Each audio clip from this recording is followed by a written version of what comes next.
చాలా చాలా wonderful experience. ఎందుకంటే అప్పుడు ఎప్పుడో మేము ఆదిత్య 360 చేసినప్పుడు ఒక టైప్ ఆఫ్ టెక్నికల్ ఎక్సలెన్స్ చేసాం. అప్పుడు మాకున్నటువంటి దీంట్లో ఇంత టెక్నికల్ అడ్వాన్స్మెంట్ ఉంటుందని మాకు అప్పుడు తెలియదు. Okay sir.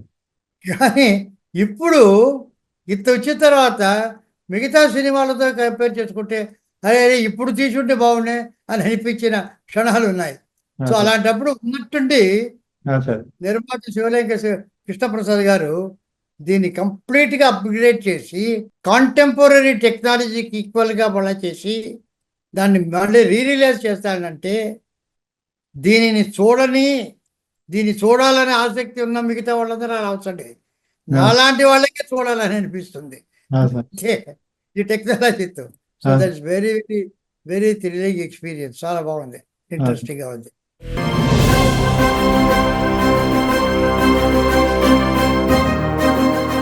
ఇది యాక్చువల్లీ చాలామంది నాకు back to the future inspiration అని అంటారు. అది కాదు. ఎందుకంటే బ్యాక్ టు ద ఫ్యూచర్ నిన్న వచ్చిన స్పిల్బర్గ్ తీసింది. నేను కాలేజ్ డేస్లో హెచ్జి వెల్స్ టైమ్ మెషిన్ చదివాను. Okay sir. టైమ్ మెషిన్ చదివానే ఒక కాలంలో అది వేరే కథ, కానీ time travel science fiction. So ఆ సైన్స్ ఫిక్షన్ కథను తీసినప్పుడు అక్కడ మా కాలేజ్ మేట్స్ అంతా కూడా దాన్ని గురించి డిస్కస్ చేయడం ఇవన్నీ జరిగింది. సో అప్పుడు ఏమైందంటే ఇది ఒక విజువల్ ఫీల్గా అనేది బ్లాక్ అండ్ వైట్లో టైం మెషిన్ సినిమాలు హాలీవుడ్లో చాలా వచ్చాయి అంతకుముందు. టైం ట్రావెల్ యాక్చువల్గా డైరెక్టర్ అయిన తర్వాత ఇది ఒక సబ్జెక్టుగా తీస్తే బాగుంటుంది అని అనుకొని దానికి కొన్ని ఒక లైన్ ఆర్డర్ అది ఇది చేసి రఫ్గా పెట్టుకున్నాను నేను. కంప్లీట్గా పెట్టుకుని ఇది ఎట్లా చేద్దాం, ఎవరితో చేద్దాం అనుకుంటున్న సమయంలో బెంగళూరులో ఎస్పి బాలసుబ్రహ్మణ్యంతో నేను ట్రావెల్ చేస్తుండడం జరిగింది. అది ఇది మాట్లాడుతూ నా దగ్గర ఒక సబ్జెక్ట్ ఉందని ఆయనతో చెప్తాం. ఆయన చాలా ఎక్సైట్ అయ్యాడు. అరే చాలా బాగుంది, ఇది తప్పకుండా మనం చేయాలన్నాడు ఆయన. సో యాక్చువల్గా అది కృష్ణప్రసాద్ గారు తెలుసో తెలీదో, ఆయన ఒక 2-3 పెద్ద పెద్ద ప్రొడ్యూసర్కి చెప్పాడు ఇది కథ. చెప్తే ఇదేదో ఫ్యాంటసీకి ఎలా ఉంది, ఇది వాళ్ళకి సైన్స్ ఫిక్షన్ అనే కాన్సెప్ట్ అర్థం కాలే. అదేదో ఉంది, ఇది ఎట్లా అవుతుంది, యమగోళలాగా ఉంటుందా అలాగా అనుకున్నారే. కానీ ఎస్పి బాలసుబ్రహ్మణ్యంకి చాలా నమ్మకం, అట్లా కాదండి, ఇది మనమే ఒక సపోర్ట్ చేసి మన గ్రూపులోనే కనుక తీస్తే బాగుంటుంది కృష్ణప్రసాద్ గారు చేయడం. కానీ కృష్ణప్రసాద్ గారి పెక్కి గొప్పతనం ఏంటంటే అంతంత పెద్దవాళ్ళు ఇదేమిటిని సందేహిస్తున్న సమయంలో ఇందులో ఏదో ఒకటి ఉంది అనేటువంటి ఫీలింగ్ ఆయనకు వచ్చింది. యాక్చువల్గా ఆయనకు కూడా సైన్స్ ఫిక్షన్ అనేటువంటి జానర్ తెలీదు, కానీ ఒక హంచ్, ఇది మామూలు ఫ్యాంటసీ కాదు, మామూలు చరిత్ర కాదు, ఇది ఏదో ఉంది అని చెప్పి ఆయన ఒక గుడ్డి నమ్మకంతో దూకాడు ఇందులో. అంటే ముందు వెనక చూసుకోకుండా, అంటే ఇది మనకి చేయగలమా, చేయడానికి ఎంత ఉంది అని చెప్పి ఏమైనా కూడాను ఎలా చేస్తామో మాకు తెలీదు. అంటే స్విమ్మింగ్ ఎలా నేర్చుకొని దాని పుస్తకం చదువుతూ స్విమ్మింగ్ నేర్చుకోవడం కాదు, ముందర నీళ్ళలో దూకడం, తర్వాత స్విమ్మింగ్ నేర్చుకోవడం. అలా చేశాడు కృష్ణప్రసాద్ గారు. క్రెడిట్ అంతా కృష్ణప్రసాద్ గారిదే, ఆ గట్ ఫీలింగ్స్ రావడం. సో వాళ్ళు చేసి అది చెప్తే ఆయన చేద్దామన్నారు. అప్పుడు నేను చెప్పాను ఆయనతో, కృష్ణప్రసాద్తో స్టోరీ అతడు. ఇప్పుడు దీనికి క్యాస్టింగ్ ఏమిటంటే, నాకు లైన్లోనే నాకు ఆల్రెడీ స్క్రిప్ట్ ఒకటి ఉంది. ఒక ఈరోజు కాలం, ఒక సైంటిస్టు ఒక టైం ట్రావెల్ మెషిన్ కనిపెడతాడు, అందులో బ్యాక్ వెళ్తారు. టైం ట్రావెల్ అనేది కదా, బ్యాక్ వెళ్తారు, ఫ్యూచర్కి వెళ్తారు. బ్యాక్ వెళ్తే చరిత్రకు సంబంధించి మనకు తెలిసిందిగా ఉండాలి. లేకపోతే మరి పురాణాల్లోకి త్రేతాయుగాలకి వెళ్ళడం కాదు, మహాభారతంలోకి. అది నాకు మైండ్లో రాలేదు. నాకంటే నాకు మొట్టమొదట మైండ్లో వచ్చింది ఏంటంటే ఇండియన్ ఇండిపెండెన్స్ డే రోజు వెళ్ళాలని. గాంధీ గారు అదే అది జెండా ఎగరేయడం, అంతకుముందు గాంధీ గారిని షూట్ చేయడం అక్కడ. కానీ అది ఇన్సిడెంట్ చేస్తాం, ఒక డాక్యుమెంటరీలాగా అక్కడికి వెళ్ళి ఉంటాడు. ఇందులో ఏమి ఇన్వాల్వ్ అవుతాడు హీరో? కథలో ఇన్వాల్వ్ కాడు వాటిల్లో, ఎక్కడికి వెళ్ళినా. అలాగ చూస్తే నాకు రెండే రెండు చరిత్రకు సంబంధించిన ఘట్టాలు దొరికాయి ఎంటర్టైనింగ్గా. ఒకటి రాయలవారు మోహన విజయం, రెండవది అక్బర్. అక్బర్ కాలంలో బీర్బల్, తాన్సేన్, అనార్కలి, సలీం వీళ్ళందరూ ఉన్నారు. కృష్ణదేవరాయల కాలంలో తిమ్మరసు, తెనాలి రామకృష్ణుడు, అష్టదిగ్గజాలు, వీటి కథలు మనకు ఫోక్లోర్స్ అవన్నీ ఉన్నాయి. కాకపోతే ఆ అక్బరు బీర్బలు అవి ఆల్రెడీ చేశారు వాళ్ళు, నాకు అంత నచ్చలే. ఇందులో కనుక అయితే తెనాలి రామకృష్ణ ఉన్నాడు, అవి బ్యాక్ వెళ్ళి అవన్నీ చేయొచ్చు అనేటువంటి ఒక ఐడియా వచ్చింది. పైగా ఆల్రెడీ రామారావు గారు శ్రీకృష్ణదేవరాయల పాత్ర వేశాడు. తిమ్మరసు నేను పనిచేసా, నేను స్క్రిప్ట్ కూడా ఒక వర్షన్ రాశా పింగళ నాగేంద్రరావు గారికి. ఆ రోజుల్లో నాగేంద్రరావు గారు నా చేత ఒక్కొక్క స్క్రిప్ట్ ఫస్ట్ వర్షన్ రాయించేవారు. సో తిమ్మరసు స్క్రిప్ట్లో నేను బాగా ఇన్వాల్వ్ అయ్యాను. కృష్ణదేవరాయల పాత్ర నాకు చాలా ఇష్టం, అది ఎన్నుకున్నాం, అది చేశాం. సో అది ఎవరు వెయ్యాలి అనుకున్నప్పుడు అప్పుడు ఒకే ఒక వ్యక్తి అలాగ రాణించాలంటే ఆ రోజు రామారావు గారు వేసిన పాత్ర మళ్ళీ ఈ రోజుకి బాలకృష్ణ గారు వేస్తేనే సరే అని చెప్పి వారిని సంప్రదించడం, అక్కడి నుంచి ఆయనకి చెప్పడం, చెప్పిన మరుక్షణం బ్రహ్మాండమైన ఫీల్ అయ్యారు. ఆయన ఇమ్మీడియట్గా సూపర్ బోల్ చేసేద్దాం. ఆయనే కొన్ని కిరీటం ఎలా ఉండాలి, అది ఎలా ఉండాలి, ఈ రకంగా ఉండాలి, నాన్నగారు ఎలా చేశారు, ఇవన్నీ టకటకటక ఆయన దగ్గర నుంచి వెంటనే ఒక ప్రవాహంలాగా ఒక స్పాంటేనియస్ వచ్చింది. మనం ఎలా చేయాలని డిగ్నిఫైడ్గా ఆయన చెప్పి ఆయన ఇన్వాల్వ్ అయిపోయాడు. అప్పటి స్కెచెస్ గిచ్చెస్ ఎట్లా ఉండాలి అని చాలా మాట్లాడాడు. కానీ దీంతో పాటు భవిష్యత్తు నాకు చాలా ఇంపార్టెంట్. కృష్ణదేవరాయల పాత్ర అందరికీ తెలిసిందే, ఆ కథ అందరికీ తెలిసిందే. భవిష్యత్తులో కంటే ఏ రకంగా ఉంటుంది అనేది అది అది పూర్తి ఊహ ఆలోచన. అప్పుడు అమెరికన్ లైబ్రరీకి వెళ్ళా. అక్కడ ఫ్యూచరాలజీ అని ఒక కంప్లీట్ సెక్షన్ ఉంది. ఆ ఫ్యూచరాలజీ చదివితే అది చాలా పెద్ద సబ్జెక్ట్. అది అంటే ఈవేళ ఒక చోట ఒక ఏరియాలో ఒక యూనివర్సిటీ ఒక కాలేజీ కట్టాలనుకోండి, 50-75 సంవత్సరాల తర్వాత ఆ ఏరియా ఎలాగ ఉంటుంది అనేటటువంటిది అంచనా వేయడం స్టాటిస్టిక్స్తో, అది ఫ్యూచరాలజీ. సో ఎన్నెన్ని రోడ్లు వస్తాయి, ఎంతమంది పాపులేషన్ పెరుగుతారు, ఎన్నెన్ని అంగళ్ళు వస్తాయి, జనానికి ఎట్లా ఉంటుంది, ఇవన్నీ టౌన్ ప్లానింగ్. ఇప్పుడు ఏదో ఒకటి సిటీ ఏదైనా కట్టాలనుకుంటే, క్యాపిటల్ ఏదైనా కట్టాలనుకుంటే 70-100 సంవత్సరాలు అయిన తర్వాత ఎలా ఉండాలనేది అంచనా వేయాలి. అది అసలు మెయిన్ ఫ్యూచరాలజీ. కానీ నాకు కావాల్సింది కట్టుకథలు ఫ్యూచరాలజీలో ఎవరెవరు చేస్తారని. అది నేనే ఇమాజిన్ చేసుకొని ఎవరో మైండ్లో ఏదైనా చేస్తుంటే వాయిస్లో వస్తుందని, ఇటువంటివన్నీ కూడాను మేమంతా ఊహించుకొని తమాషాగా నేను జంధ్యాల కూర్చొని అవన్నీ అనుకున్నాం. చక్కటి మాటలు, మన మనసులో ఏదనుకుంటే అది నోట్ల నుంచి వచ్చేస్తుంది మాటగా. కాస్త ఆలోచించవద్దు అంటే ఆలోచించకుండా ఎలాగ ఉన్నానండి అని ఆయనకి. ఇటువంటివన్నీ కూడా మేము అల్లుకొని ఫ్యూచర్ అంతా బాగా ఎంజాయ్ చేస్తూ రాసుకున్నాం.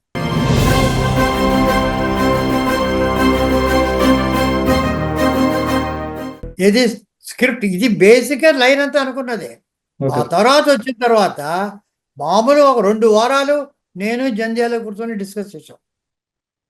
శివలింగ ప్రసాద్ గారు అప్పుడు కంప్లీట్గా ఆయన ఇన్వాల్వ్ అయ్యాడు, చూస్తూ ఉండేవాడు. కానీ ఎసెన్షియల్గా నాకు తెలిసి మా ఇంట్లో చాలా సిట్టింగ్స్ జరిగాయి. పామ్ గ్రోవ్ హోటల్లో కొంత జరిగింది. అట్లా ఒక 15 రోజుల్లో సీన్కి లేఅవుట్ వేసేసాం. సీన్ 1, సీన్ 2, సీన్ 3, సీన్ 4 అది ఎట్లా వెళ్తాడు, ఏ రకంగా వెళ్తాడని చెప్పి వేసిన తర్వాత ఒక నెల రోజుల్లో ఆయన డైలాగ్స్ రాసేసాడు. ఆయన పాంగూర హోటల్లో అక్కడ కూర్చొని కంప్లీట్గా డైలాగ్స్ రాసేసాడు. ఆయన రాసి ఒక వినిపించడం, అందరికీ వినిపించడం. బాలసుబ్రహ్మణ్యం గారు వచ్చారు, అంతా విన్నాం, చాలా ఆలోచించాం. ఇవన్నీ కాదు, ఇన్నోవేట్ చేశాడు. తర్వాత ఒక ఎక్స్ట్రా కాంట్రిబ్యూట్ చేసాం. అంటే బ్యాక్ టు ది ఫ్యూచర్ ఎలా ఉన్నా వెనక్కి వెళ్తారు, ముందుకు వెళ్తారు, కనెక్షన్ లింక్ ఒకటి లేదే అనేటటువంటి స్క్రిప్ట్ చదివినప్పుడు వచ్చింది. ఇది స్క్రిప్ట్ చదివినప్పుడు కాదు, సీనిక్ కార్డు వేసినప్పుడు. అప్పుడు థాట్ ఏమిటంటే, ఈ కాలంలో మ్యూజియంలో ఒక వజ్రం ఒకటి ఉంటే అది రాయలవారి కాలంలో వజ్రం అని, దానికి ఒక దొంగతనం ఏర్పడుతుంది, అది ఇప్పుడు ఉండే వజ్రానికి ఈ వజ్రమే భవిష్యత్తులో ఎలా రేస్ ఇన్విజిబుల్ రేస్ అవి ప్రసరించి దాన్ని ఎలా చేస్తుంది, ఈ రకంగా ఒక వజ్రాన్ని పెట్టుకొని దాంతో లింక్ చేసాం. మూడు ఎపిసోడ్స్, లేకుంటే లింక్ లేదు అక్కడికి. సో ఇది భవిష్యత్తు, వర్తమానం, తర్వాత పాత కాలం, భూతకాలం, భవిష్యత్, వర్తమాన కాలాలు అలా చేసాం. ఆ వజ్రం ఒకటి యాడ్ అయింది, దాంతో ఆయన స్క్రిప్ట్ రాసేసాడు.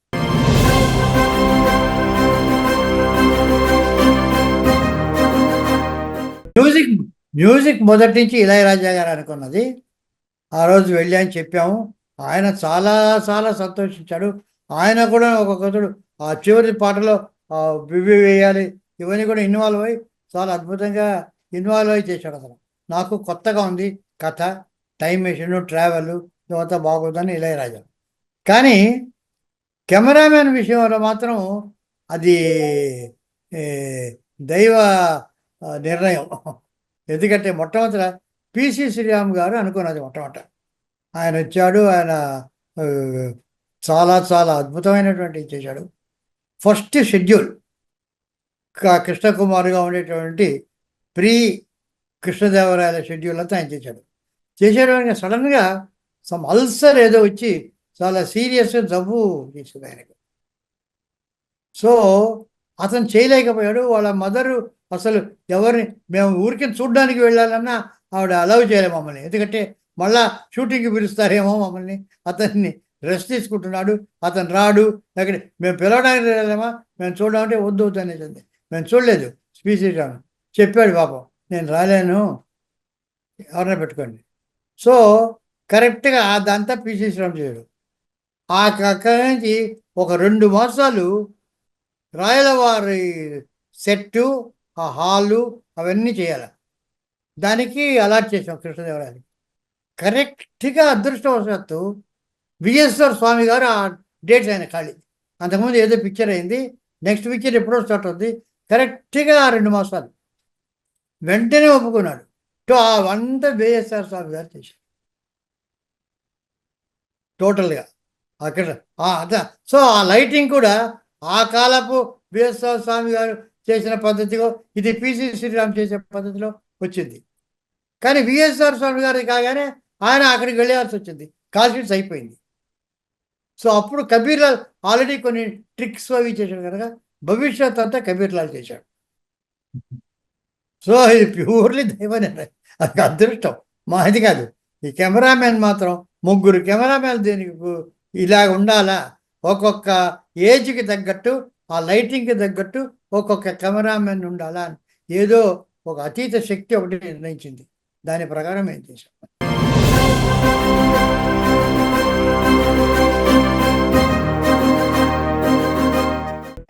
పేకెట్ గారు మొదటి నుంచి ఆర్ట్ డైరెక్టర్. ఎందుకంటే రాయలవారు ఆ సెట్టు అదంతా చేయడానికి, టైం మెషిన్ డిజైన్ చేయడానికి స్కెచెస్ వేసుకుందాం ముందర.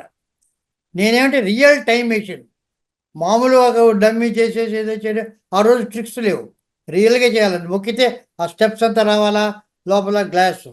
అతను ముందర స్కెచెస్ వేసి, స్కెచెస్ మీద డిస్కస్ చేసి, తర్వాత చిన్న టైం మెషిన్ మోడల్ చేశాడు అతను, గ్లాస్ అంతా పెట్టి చిన్న సైజు చేసి దాంట్లో మార్పులు అక్కడే దొక్కితే అవన్నీ చేశాడు కష్టపడి చేసి అది దాని మీద డిస్కస్ తర్వాత సెట్లో పెద్ద సెట్ లోపల వెళ్ళేటట్టుగా కావాలన్నా నేను అలాగే చేశాడు.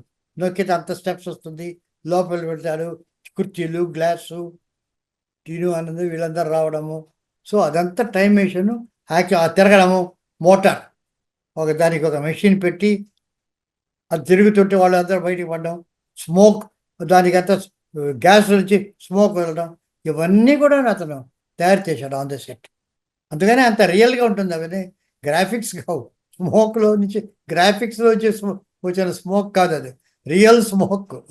దగ్గ దగ్గ దగ్గ దగ్గ వస్తుంటే అది నిజంగా తిరుగుతుంటే అవన్నీ అది తిరుగుతున్నప్పుడు వాళ్ళు వెళ్తుంటే రియల్. అందుకని జనానికి అంత పర్సనల్ ఫీలింగ్. నేను ఎంత గ్రాఫిక్స్ చేసినా తెలిసిపోతుంటుంది ఇది గ్రాఫిక్స్ అని. ఆ రియల్ కనుక అంత ఆకట్టుకుంది జనాన్ని.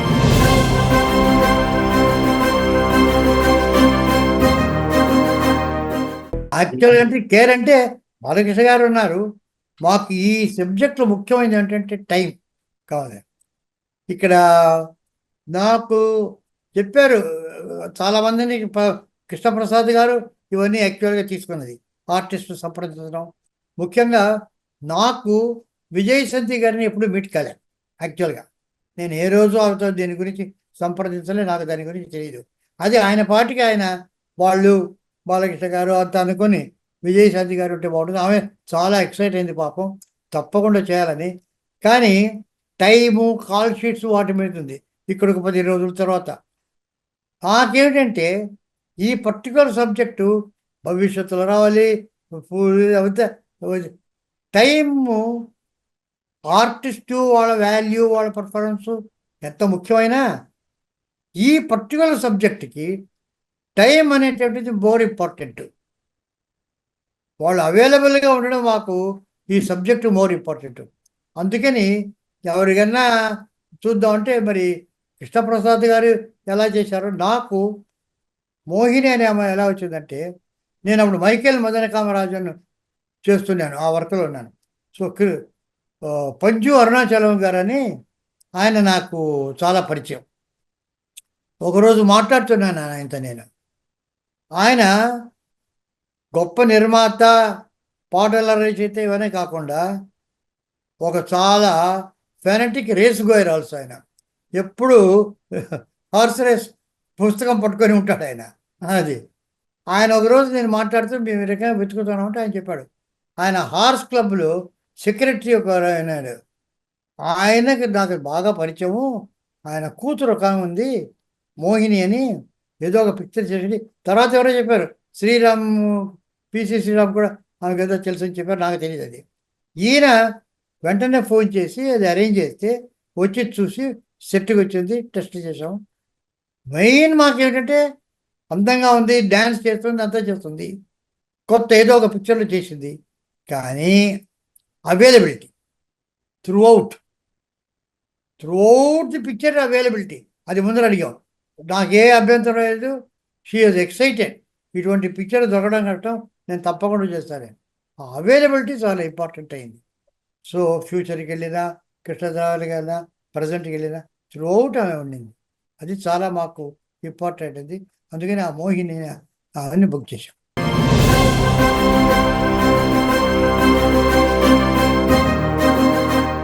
అమరీష్ పూరి ఏంటంటే మాకు ఒక రకమైనటువంటి పెక్యూలియర్ ఫోక్లోరిష్ విలన్ కావాలి.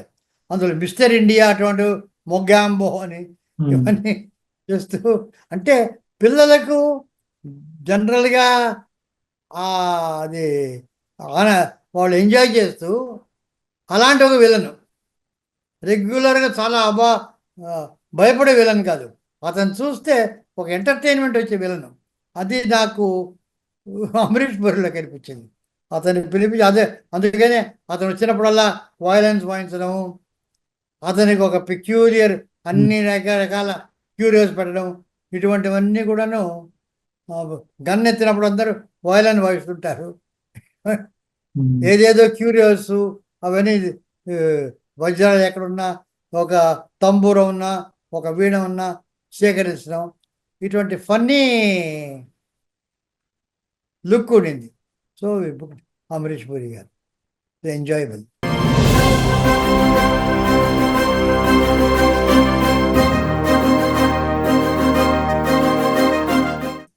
ఈ రోజు 120, ఇది ఇవాళ చేసే సినిమాలన్నీ 110 రోజులు అవుతుంది. ఏది ఏ మాయాబజార్ లాంటి డబుల్ వర్షన్ సినిమా అంతకన్నా తక్కువైంది. ఇదేమిటి, ఒకే వాళ్ళు ఏమిటి, కృష్ణుడు, రంగారావు, రాజేశ్వరరావు, సావిత్రి తప్ప అక్కడ వేరే బలరాముడు, ఇక్కడ వేరే రాముడు, అక్కడ వేరే ఛాయ, ఇక్కడ వేరే, అంతవే డబుల్ వర్షన్. అక్కడ జమినీ గణేశను, ఇక్కడ నాగేశ్వర గారు, ఇంత ఉండి లెస్ డేస్లో చేశారు ప్లానింగ్ నీ కరెక్ట్గా ఇక్కడ ఉండాలి, అక్కడ ఉండాలి అంటే కరెక్ట్గా. అది ప్లాన్ లేకుండా అక్కడ వచ్చి ఇక్కడ తీద్దాం, అక్కడ తీద్దాం, అన్ని యాంగిల్స్లో తీసి ఒక నిర్ణీతమైనది లేకుండా ఎడిటర్కి ఇచ్చి మళ్ళీ రీషూట్ చేసి, it's not the way. It is I don't agree. ఇన్ని రోజులు అవుతున్నాయంటే something wrong with the planning. పెద్ద పెద్ద చేయడం పక్కా ప్లానింగ్. ఇప్పుడు హాలీవుడ్ నాకు తెలిసినంత వరకు పెద్ద పెద్ద పిక్చర్స్ 2 సంవత్సరాలు 3 సంవత్సరాలు స్టోరీ బోర్డింగ్ కూడా ప్లానింగ్ తీసుకుంటారు. వచ్చేటప్పటికి అంతే లిమిటెడ్ టైం, టక ఫినిష్ చేస్తారు. పెద్ద పెద్ద పిక్చర్స్ 8 వీక్స్లో చేశారు వరుసగా హాలీవుడ్లో. సో ఎవ్రీ షాట్ ప్రతిదీ డిజైన్ చేసి, అందులో ఇవాళ కంప్యూటర్లోనే మీరు డిజైన్ చేయొచ్చు, లైటింగ్ అంతా కూడా అక్కడ చేసి షార్ట్ షూట్ అంటే అది వెళ్ళిపోయింది. అప్పటికి ఉన్నాయి చాలా రోజులు. ప్లానింగ్ అన్ని సంవత్సరాలని తీసుకుంటారు వాళ్ళు. సో ప్లానింగ్ కనుక చేస్తే కరెక్ట్గా నిర్ణీతమైన రోజులు వస్తుందని నా నమ్మకం. అది ఐ కెనాట్ డినై దట్.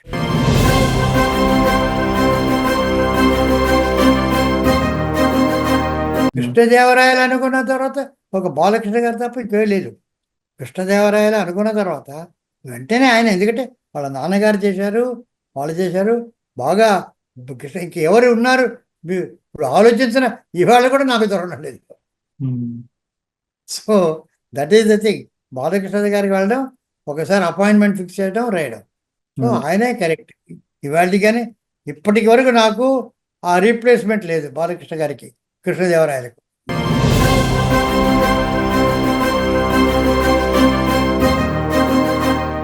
నా వరకు నేను ఆదిత్య, నాకేమిటంటే టైం మెషిన్ అంటే అనేది టైం థియరీ ఆఫ్ రిలేటివిటీ, లైట్తో సంబంధించిన ఆ లైట్ స్పీడ్ ఒకటి ఉంది, ఆ లైట్ స్పీడ్కి సంబంధించింది టైం మెషిన్. కాళేశ్వరం కృష్ణప్రసాద్ వాళ్ళు వెళ్ళేదన్నా రకరకాల అనుకుని ఉండొచ్చు, కానీ నా వరకు లైట్కు టైం ట్రావెల్కు సంబంధం ఉంది. లైట్ 186,000 మైళ్ళు ఒక సెకండ్కు 1000 మైళ్ళు ట్రావెల్ చేస్తుంది. సో దానికి ట్రావెల్ చేస్తేనే టైం ట్రావెల్ సాధ్యమవుతుంది. ఆ టైం ట్రావెల్కు లైట్ ట్రావెల్కు సంబంధం ఉంది. లైట్ అనగానే సూర్యుడు, అందుకని ఆదిత్య. సో ఆదిత్య అనేటటువంటిది స్టార్ట్ అవుతుంది టైం మెషిన్ కనుక నా వరకు. కాకపోతే 369 అనేటటువంటిది తర్వాత పెట్టింది. అది ఏ రకం ఉంది, 333 ఏదో. ఎందుకంటే పుట్టి ఆదిత్య అంటే అది ఒక హీరో నేమ్ కావచ్చు, ఒక మెషిన్ టైం మెషిన్కి పేరు పెట్టాలంటే. సో అప్పుడు నాకు ఇది బోయింగ్ జ్ఞాపకం ఉంది. బోయింగ్ అంటే సరిపోతుంది కాదు, బోయింగ్ 737 అని పెడతారు. ఈ 737 ఏమిటి, అది వచ్చినప్పుడే మనకు ఒక ఎయిర్ క్రాఫ్ట్ అని ఒక ఫీలింగ్ వస్తుంది. లేకపోతే మామూలుగా బోయింగ్ ఏదో కంపెనీ. సో ఏదైనా వస్తే ఆ అటాచ్మెంట్ వచ్చినప్పుడే మీకు నంబర్ ప్లేట్ వచ్చినప్పుడే దానికి వస్తుంది. సో 369 అని 35 రకరకాలుగా 9, మొత్తం మీద 369 ఉంటే బాగుంటుంది. న్యూమరాలికల్గా 9 బాగుంటుంది. 3, 6, 9, 9, 18, 9 ఇట్లాగా అసెండింగ్ ఆర్డరు, పైకి వెళ్ళేటటువంటి పద్ధతి. 963 చేయొచ్చు, 639 చేయొచ్చు, కానీ 369 ఆదిత్య 369 అని నిర్ణయించాం. అందరూ అది 369 మాత్రం ఒక సభ వేసి అందరు కూర్చొని ఏది బాగుంటుందని చెప్పాం.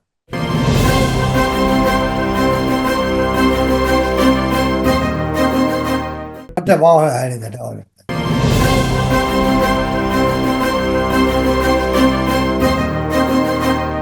హిందీపై గడవని కాదు, అమరీష్ పూరి ఎవరో హిందీలో చేస్తున్నారు ఒక పిక్చరు. అమరీష్ పూరి ఇక్కడ యాక్ట్ చేశాడు, రషస్ చూడడానికి వచ్చాడు. వచ్చి ఆల్రెడీ వాళ్ళు స్టార్ట్ చేయబోతున్నారు, షూటింగ్ స్టార్ట్ చేశారు. వెళ్ళి మీరు చెయ్యకండి, అక్కడ ఒక సినిమా చేస్తున్నారు ఆదిత్య 369 అని, అది వచ్చి డబ్ చేస్తే మీ సినిమా ఎవరు చూడరని అడ్వైస్ కూడా చేయడం జరిగింది. కొత్తగా చేయడం కాదు, చేసేవాళ్ళని ఆపాడు అమరీష్ పూరి చేయకుండా, ఎందుకంటే అక్కడ వస్తుంది. అదే సెకండ్.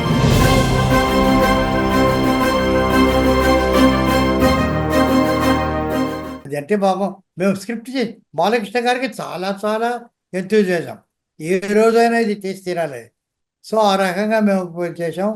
నేను ఒక లైక్ చెప్పి కంప్లీట్గా స్క్రిప్ట్ కూడా రాశాను, టోటల్గా స్క్రిప్ట్ తయారు చేశాను కంప్లీట్గా. ఆయన చాలా ఎక్సైటెడ్. ఇవాళ కూడా అది ఆయన్ని మొట్టమొదటి వాళ్ళ అబ్బాయిని ఇంట్రడ్యూస్ ఫిలింగా అనుకున్నారు కూడా. నేను ఎలాగైనా చేయాలని చెప్పి అనౌన్స్ కూడా చేసి అంతా చేశారు, డిస్కస్ చేశాము. కానీ ఆయనకి ఇంకా ఉంది, ఎప్పుడన్నా ఉన్నప్పుడు ఏ రోజైనా అది మనం చేద్దాం అని అంటున్నారు. సరే ఎప్పుడు అవుతుందో అది దైవ నిర్ణయం. కృష్ణ ఆదిత్య తీసిన అలా దైవ నిర్ణయం, ఇది కూడా సీక్వెల్ కూడా అదే దైవ నిర్ణయం. ఎప్పుడైతే